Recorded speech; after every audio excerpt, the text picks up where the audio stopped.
Olá, moçada, saudade de vocês.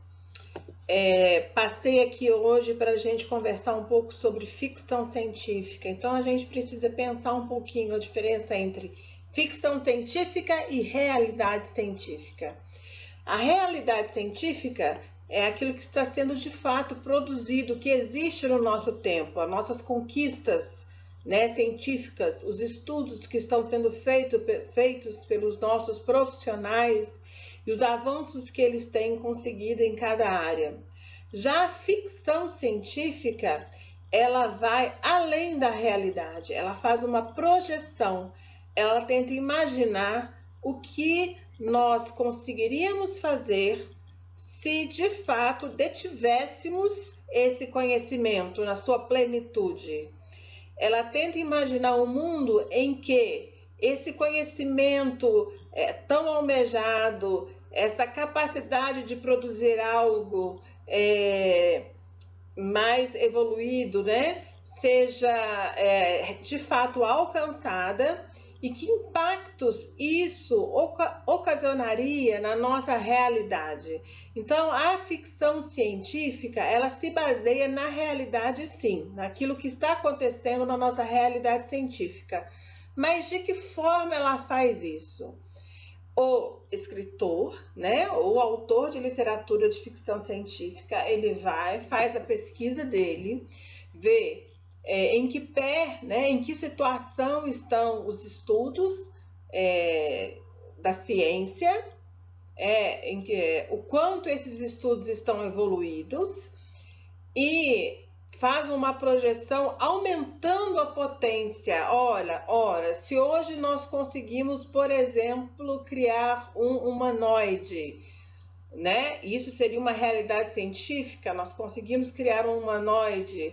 Na ficção científica, o autor ele pode rechear o mundo inteiro de humanoides, o que a gente não consegue fazer ainda. Então, a ficção é uma construção literária, é o uso da imaginação. Essa é a diferença, tá?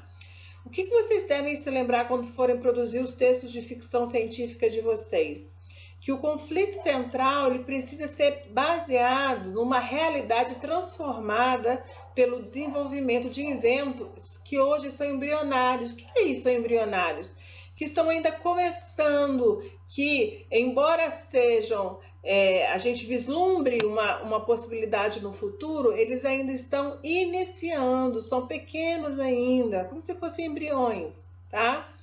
Ou mesmo por descobertas científicas sonhadas pelo homem. Às vezes, nós ainda nem saímos do papel, do rascunho, mas nós sonhamos em um dia conquistar isso cientificamente. Por exemplo, um sonho humano, né? Viajar no tempo. Nós sonhamos isso, em viajar no tempo, em voltar ao passado para consertar erros, em ir ao futuro para poder saber como vai ser nossa vida futura. Isso ainda não há nada de comprovado nesse sentido. Então não chega a ser uma realidade científica, mas para a ficção científica, para a ficção não há limites. Então nós podemos sim criar aparelhos, né, que nos levem a passear pelo tempo, inclusive criando realidades alternativas e por aí vai, tá certo? Mas para que isso tudo convença o leitor, é necessário que esse texto tenha verossimilhança. Então vejamos. O que é verossimilhança? Olha só, numa obra literária, é a coerência, a ligação harmônica entre os elementos que compõem a trama, que são essenciais. Então, olha só, por mais que a ficção não seja uma verdade, o autor precisa partir de uma situação, de um fato, e narrar esse fato de forma que ele torne, dentro daquele contexto, né, torne aquilo possível. Tá? Então ele vai ambientar seus personagens, vai criar seu espaço, ele vai criar uma condição tal que, ao acompanharmos a narrativa, as coisas parecerão possíveis, farão sentido, haverá lógica naquele momento, naquela narrativa ficcional. Embora saibamos que não é de fato real, não acontece no nosso mundo que conhecemos, né, tal como o conhecemos, dentro daquela história, da forma como ela foi escrita, é possível e faz sentido. Não houve quebra da lógica dentro da história, então nós temos a verossimilhança, tá? Então nós precisamos pensar nisso, criar uma história em que haja lógica interna, coerência. Vamos estudar agora um pouco como surgiu a ficção científica. A ficção científica vai surgir com Mary Shelley, sim, uma escritora, em 1818, uma época em que as mulheres tinham pouquíssimos direitos. Inclusive, as primeiras edições de Frankenstein, nelas não constará, né, o nome de Mary Shelley, porque não acreditavam na capacidade feminina de produzir uma história, principalmente dessa natureza, tão gótica, tão terrível, né? Então, o que ela pretendia inicialmente com o texto dela? A ideia surgiu numa disputa com os amigos, um deles Lord Byron, muito conhecido da nossa literatura. A ideia, a disputa entre eles, a ideia era escreverem romances de teor gótico. O que é isso? Em que houvesse terror, tanto psicológico, né? Medo, espaço para loucura, coisas dessa natureza, coisas sobrenaturais. E ela teve, aparentemente, uma dificuldade em dar o início à história dela. Até que ela teve, né? Surgiu a ideia de criar uma história em que fosse possível ressuscitar os mortos. Mas como fazer isso? Como ressuscitar os mortos? Né? A solução que ela encontrou foi trazer à vida, né, um ser por meio das inovações tecnológicas da época dela. Então ela vai pesquisar sim o que está acontecendo no mundo, o que é possível ser usado. De onde surgiram as ideias de Mary Shelley para fazer a construção da história de Frankenstein? Olha só, Mary Shelley vivia num mundo em que a iluminação era feita a gás. Olha só, no período aproximado de 1800 a 1810 surgiram ainda, hein, companhias comerciais de iluminação a gás na Europa. Nossa, mãe, só ótima para pintar, né?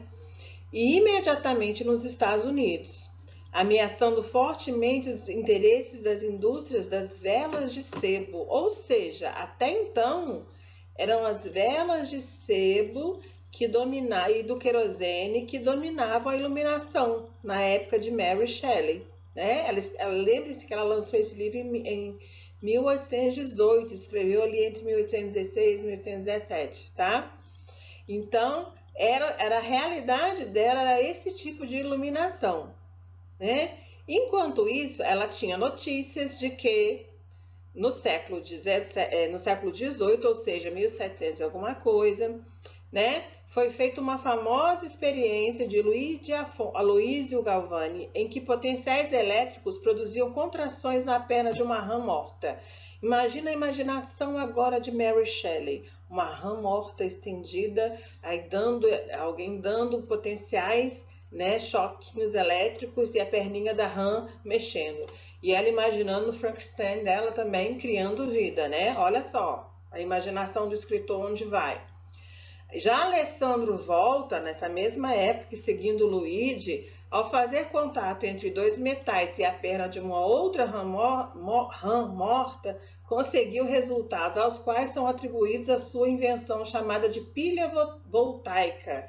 Ela consistia em uma série de discos de cobre e zinco alterados, separados por pedaços de papelão embebidos em água salgada. Gente, a energia elétrica não existia tal como nós a conhecemos hoje. Consegue imaginar um mundo assim? Então, com essa invenção, obteve-se pela primeira vez uma fonte de corrente elétrica estável. É nesse mundo, nesse contexto, que Mary Shelley vai conceber um monstro criado a partir de pedaços de outros seres mortos. Olha só, o gótico, o terror dela, ela colocou o terror na história, né? Pedaços de outros seres já mortos e que vão voltar à vida por meio de impulsos elétricos, como que aconteceram com a Ranzinha ali, ó, morta, tá certo? É daí que ela vai tirar a ideia dela.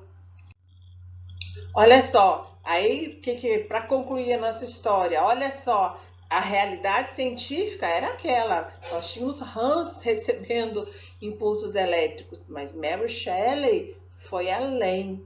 Ela pegou um doutor Frankenstein, que é, na verdade, Frankenstein, agora nós sabemos que é esse senhor aqui, né? É o doutor, ele é o Frankenstein. Esse daqui na história aparece apenas como um monstro, né? Não tem nome. Ele aqui é o Victor Frankenstein. Então ela vai criar uma história, retrata a história de um certo doutor Frankenstein que se torna obcecado pela ideia de criar vida por meio da eletricidade. Viram como que a coisa funciona? Bem legal, né? Então tá, até a próxima. Beijos!